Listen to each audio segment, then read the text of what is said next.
Hello everyone, this part describes perform a primary standby switchover and scenarios about GaussDB supports primary standby during switchover in a shard of an instance when the instance is available.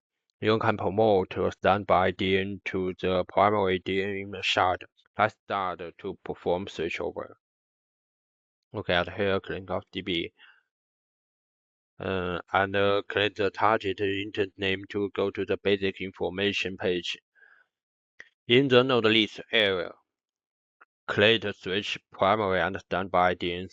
Select an AZ to view the DN shot of the primary in the selected AZ. Select the standby DN to be promoted to primary.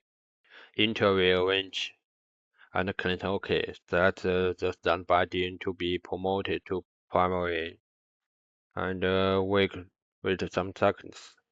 Okay, at here we finish the switchover. As you can see, the previous primary node is root 1, and now the primary node is root 0.